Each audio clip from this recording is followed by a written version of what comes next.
Hi friends. ஒரு முக்கியமான current affairs பாருங்க. இது கண்டிப்பா எனக்கு எக்ஸாம்ல கேட்பாங்க அப்படின்ற மாரி தோணுது. நாடாளுமன்ற பெண்கள் மேம்பாட்டு குழு committee on empowerment of women.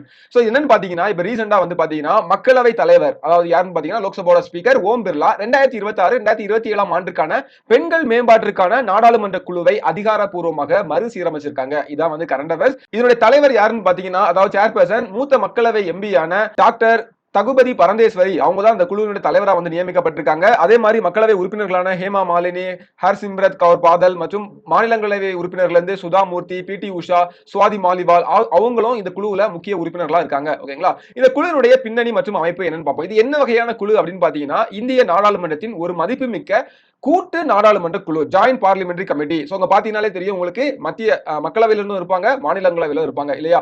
அதே மாதிரி இதோட நோக்கம் எதுக்காக பண்றாங்க அப்படின்னு பாத்தீங்கன்னா, மத்திய சட்டங்கள் மற்றும் யூனியன் பிரதேசங்களில் பாலின சமத்துவத்தை உறுதி செய்தல், அதே மாதிரி பெண்களுக்கான நலத்திட்டங்களை ஆய்வு செய்யறது, அதே மாதிரி கொள்கைகளை மதிப்பாய்வு செய்யும் ஒரு நிறுவன அமைப்பாகவும் இது வந்து செயல்படுது. ஓகேங்களா?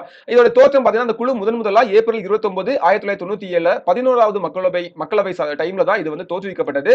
இதோட உறுப்பினர்கள் அதே மாதிரி பதவி காலம் பார்க்கலாம். ஃபர்ஸ்ட் உறுப்பினர்கள் மொத்த உறுப்பினர்கள் 28 பேர் இருப்பாங்க. வழக்கமா கூட்டுக்குழுக்கள் வந்து 30 பேர் வரை இருக்கலாம்.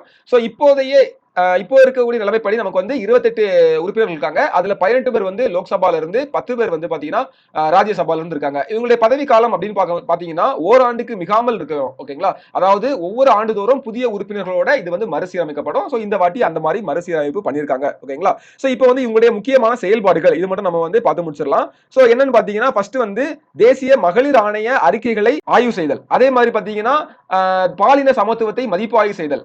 அதே மாதிரி கல்வி மற்றும் பிரதிநிதித்துவத்தை கண்காணித்தல். அதே மாதிரி நலத்திட்டங்களை மதிப்பீடு செய்தல், அதுக்கான நடவடிக்கைகளை எடுத்து அறிக்கைகளை வந்து சப்மிட் பண்ணி மானிட்டர் பண்றது. அதுக்கப்புறமா சில சிறப்பு பணிகள், அதாவது மக்களவை தலைவர் அல்லது மாநிலங்களவை தலைவரால அவ்வப்போது அந்த குழுவுக்கு தேவைப்படக்கூடிய பாலின தொடர்பான குறிப்பிட்ட விவகாரங்களை விசாரித்து ஆய்வு செய்யறது. சோ இந்த மாதிரியான சில சிறப்பு பணிகள் இருக்குது. ஓகேங்களா? சோ இதான் இந்த குழு இப்போ வந்து மறுசீரமைச்சிருக்காங்க. இதுல இருந்து ஏதாவது கொஸ்டின் வரதுக்கு வாய்ப்பு இருக்கு. ஜஸ்ட் பாத்துக்கோங்க.